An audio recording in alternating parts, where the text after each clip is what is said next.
Hello students, how are you? Fine? Okay. Today we are going to discuss on figures. Four figures. It is very important topic in logic, you know.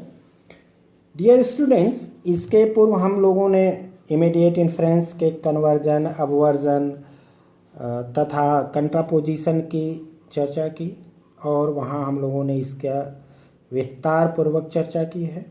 हमने देखा है कि किस तरह से immediate inference में एक ही premise से कंक्लूजन को डिराइव किया जाता है। अब हम लोग जिस फोर फिगर्स की चर्चा करने जा रहे हैं उसका संबंध मीडिएट इन्फ्रेंस के सिलोजिज्म से है और इसकी हम लोग फिगर्स की चर्चा करें उसके पूर्व हम लोग संक्षेप में सिलोजिज्म की चर्चा कर लेना ज़रूरी होगा।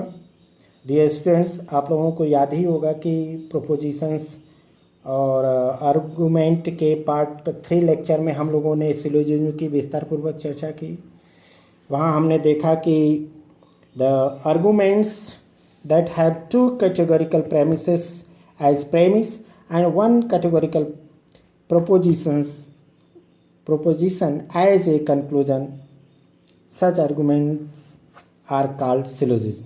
A syllogism is a deductive argument in which a conclusion is inferred from 2 premises.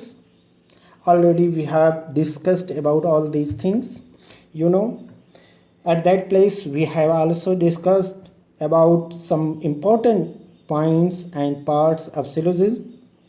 As you know, there are 3 terms in any syllogism. The predicate term of the conclusion is called major term. The subject term of the conclusion is called minor term. The term that appears in both premises but not in the conclusion is called middle term. The premise containing the major term is called major premise. The premise containing the minor term is called minor premise. In a standard for syllogism, the major premise is always stated first, the minor premise second and the conclusion last. Dear students, ये सारी बातें हम लोग previous classes में कर चुके हैं। अब हम लोग 4 फिगर्स की चर्चा करें। Where by figure we mean the position of the middle term in its premises, अर्थात आधार वाक्यों में मध्यम पद की स्थिति को फिगर अर्थात आकृति कहा जाता है। सिलोजिज्म में 4 और केवल 4 ही संभावित विभिन्न आकृतियां होती हैं जिसके आधार पर फिगर निर्धारित किया जाता है। इसके पूर्व हम लोगों ने सिलोजिज्म की चर्चा करते समय देखा था कि दोनों आधार कथनों में मध्यम पद की स्थिति क्या है और उसकी पोजीशन स्थिति के आधार पर हम उसकी आकृति का निर्धारण कर लेते हैं।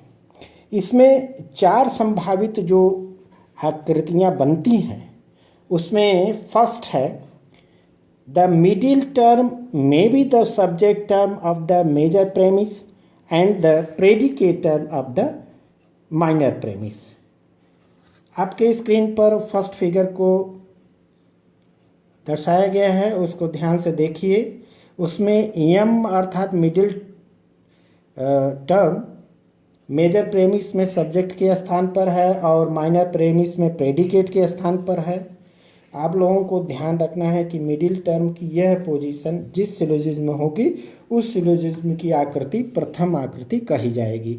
इसको याद कर लेना है। सेकेंड फिगर की बात अगर हम करें तो द मिडिल टर्म में be the predicate term of both premises, अर्थात दूसरी संभावना तो ये बनती है कि मिडिल टर्म दोनों आधार कथनों में प्रेडिकेट के स्थान पर हो। जैसा कि आप लोग स्क्रीन पर देख रहे हैं, सेकंड फिगर को देखिए। उसमें एम अर्थात मिडिल टर्म मेजर प्रेमिस और माइनर प्रेमिस दोनों में प्रेडिकेट के स्थान पर है। मिडिल टर्म की यह पोजीशन ही सेकेंड फिगर का निर्माण करती है। अब हम लोग थर्ड फिगर की बात करें। द मिडिल टर्म में B the subject term of both premises, अर्थात तीसरी संभावना यह बनती है कि मिडिल टर्म दोनों आधार वाक्यों अर्थात मेजर प्रेमिस और माइनर प्रेमिस में सब्जेक्ट के स्थान पर हो। जैसा कि आप लोग अपने स्क्रीन पर देख रहे हैं थर्ड फिगर को, और दोनों मिडिल टर्म सब्जेक्ट के स्थान पर दिया हुआ है। यह थर्ड फिगर है, इसको आप अपने माइंड में रख लीजिए, याद कर लीजिए और नोट कर लीजिए। In fourth figure the middle term may be the predicate term of the major premise and the subject term of the minor premise, अर्थात चौथी संभावना यह बनती है कि मिडिल टर्म मेजर प्रेमिस में प्रेडिकेट के स्थान पर हो और माइनर प्रेमिस में सब्जेक्ट के स्थान पर हो। जैसा कि आप लोग स्क्रीन पर देख रहे हैं, फोर्थ फिगर दिया हुआ है। इस तरह से हम अगर संक्षेप में कहें तो फर्स्ट फिगर में मिडिल टर्म दोनों मेजर प्रेमिस में सब्जेक्ट के स्थान पर और माइनर प्रेमिस में प्रेडिकेट के स्थान पर होता है। सेकेंड फिगर में मिडिल टर्म दोनों प्रेडिकेट के स्थान पर होता है। थर्ड फिगर में मिडिल टर्म दोनों सब्जेक्ट के स्थान पर होता है। और फोर्थ फिगर में मिडिल टर्म मेजर प्रेमिस में प्रेडिकेट के स्थान पर और माइनर प्रेमिस में सब्जेक्ट के स्थान पर पाया जाता है। इन चारों आकृतियों को आप ठीक ठीक याद कर लीजिए और फिर इन सारी संभावनाओं के आधार पर आगे हम लोग चर्चा करेंगे।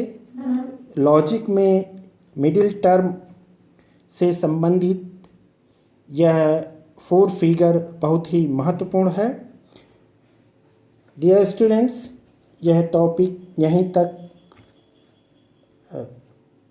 हम लोग चर्चा करते हैं। कल हम लोग सिलोजिस्टिक रूल्स की चर्चा करेंगे। तब तक घर पर रहें और अपना ध्यान रखें। धन्यवाद।